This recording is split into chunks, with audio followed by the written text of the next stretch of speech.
What's going on, everybody? It's Matt with American 4WD. Hope you're having an awesome day. So, I'm going to show you something cool today. It's something that I get all the time from customers. They bring in their vehicles because they either have death wiggles or death wobble. So, I'm going to show you something that you can do at the house to kind of diagnose that and figure out what's going on. Because there's a lot of confusion on the internet of what causes it and what is an issue and what isn't an issue. So, I'm going to give you a few tips and tricks. That way you can use that at the house. So, first thing you need three different things. So, first thing that you're gonna need is a flashlight. If you can see it, great. If not, you probably need one of these. Number two, you're gonna need a jack. That way you can lift up the vehicle and check for wheel bearings, ball joints, all that other fun stuff. Third thing is gonna need an angle finder, okay? So you can get this from Home Depot, Ace Hardware, wherever you want to. This particular one came from Ace Hardware. They're about 10 bucks, and they basically show you angles, where everything's poking. And it also has a magnet on one side, so it makes it kind of inconvenient. But what is death wobble? Death wobble essentially is when you go down the road, you hit a bump, you start going at higher speeds. What happens is the steering wheel starts to shake, but then starts to shake uncontrollably and extremely violent. If you've ever experienced real death wobble, it's very violent and very scary. You have zero control. No matter how hard you hold that steering wheel, you cannot control it. You have to slow all the way down to a grinding halt before you can control the vehicle and continue on. And a lot of times it happens as you drive it, multiple times. Death wiggles, or what I like to call death wiggles. It's a totally different ballgame. Death wiggles is essentially when you go down the road, hit a pothole, get up to speed, hit something like that. What happens is the steering wheel will start to shake, but then stop. That's death wiggles. Death wiggles and death wobble are two different ball games, so keep that in mind. So we have a 1997 Jeep Cherokee here. This does not have death wobble. I'm just using this to show everyone how to go about diagnosing it. But the way you go about diagnosing it is the exact same, whether this had death wobble or not. So what I'm going to do is I'm going to take the camera, and my assistant is going to hop in the driver's seat. And what he's going to do is he's going to grab the steering wheel, turn it on, and he's going to shake the steering wheel back and forth. The vehicle needs to be on the ground, on its own weight, just like that. What you're going to do is you're going to get up under it,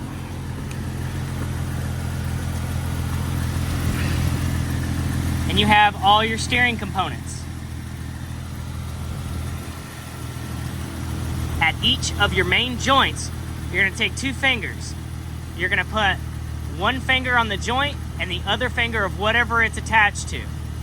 And as he moves the steering wheel back and forth, I'm going to see if my fingers move independently or if they move together. That feels good. That feels good.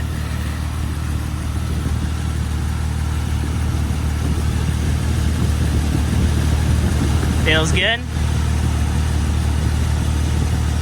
Feels good. Also, what I'm going to check is at the adjustment point, so where there's threads. So adjustment point, adjustment point, adjustment point, and then you have another adjustment point. So I'm going to do the exact same thing.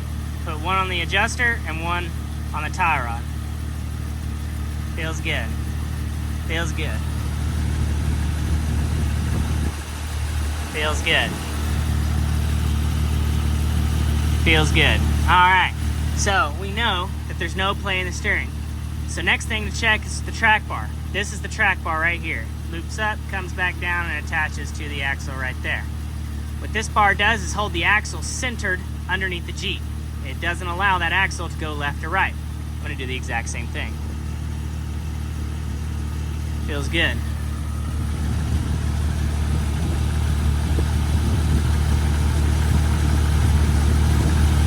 Feels good. All right, now.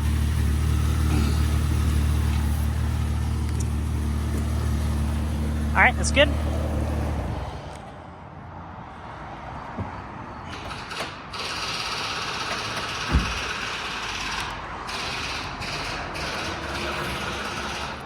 I'm getting blinded. So the next thing we're going to check for is the wheel bearings and ball joints, okay? This is what connector jack comes in handy.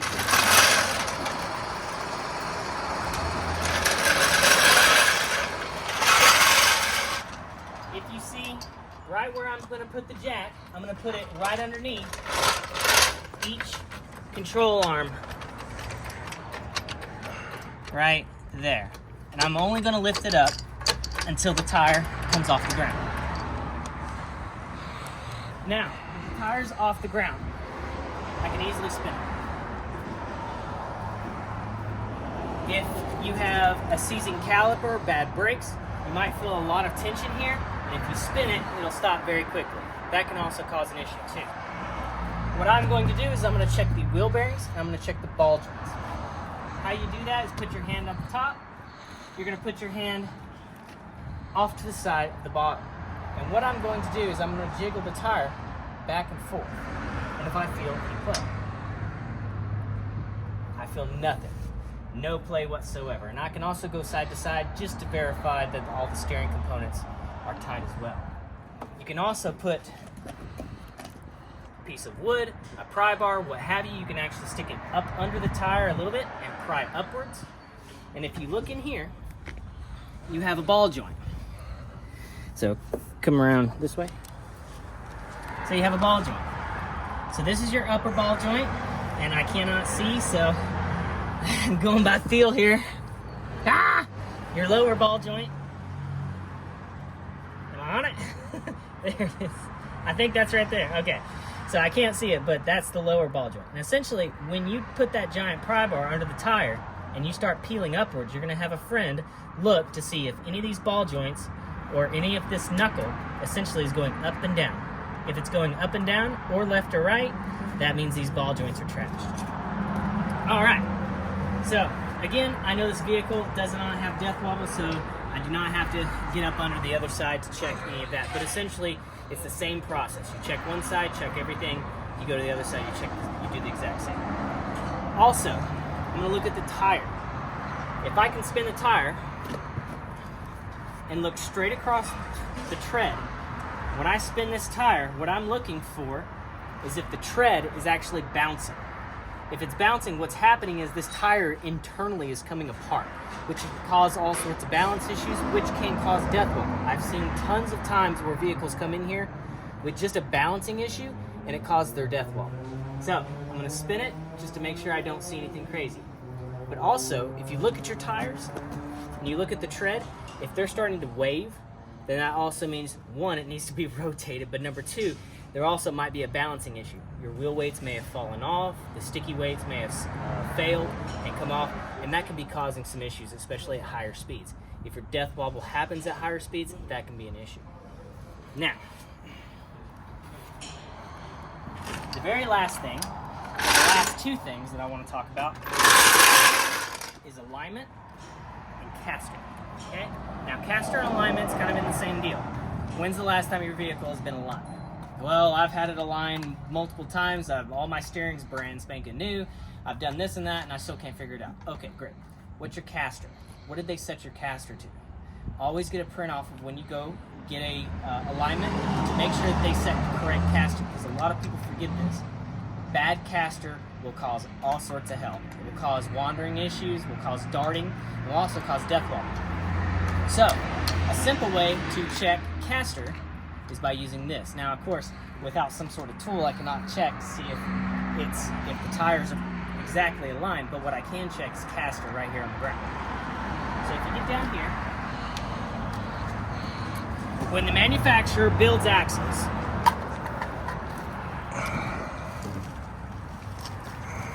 they put this and this as the flat point of the axle. So if they are parallel to the ground, if these mounting points right here are parallel to the ground, that means that axle was completely flat. So whether you have a high pinion axle, a low pinion axle, it doesn't matter. If you always measure to see if this axle on the ground at ride height is sitting straight up and down, you always use this. So what I'm going to do is I'm going to take this angle finder, which is probably going to be better if you wrap around here. and I'm going to set it up. I'm going to set it up, and this is a little bit hard depending on your steering kit and what you have in here, but that's why this little notch is good. I'm going to set it up on that flat piece of the axle, and I'm going to take a measurement. And I'm going to make sure that I'm good. All right, so I know that's flat at ride height sitting here. So if you look, it's a few degrees positive. I know this needle is facing this way, but that means this whole axle is rotated forward to create a better driveline angle. But what this causes is this axle is positive right now. It has positive caster, or less caster than it came with from the factory. So, come back here to this other truck and I'm going to show you what this looks like. This is a 1974 Ford F-250. And this is perfect because it's all disassembled so you can see everything. I'm going to use this as a guinea pig for now. But remember, this is the flat spot. So when they're manufacturing this axle, they use this as a 0 degree point, or basically straight up and down. What they do, come over here, is they weld on a C to the end of the axle. So actually, when you go down the road, you're not actually, your tires, and you turn, your tires are not actually pointing forward, so they're not going to go straight left or right. They actually have an up curve. So when you turn, they actually curve upwards. And that's why this C is rotated back and then welded onto the axle. So essentially what that does is give you caster.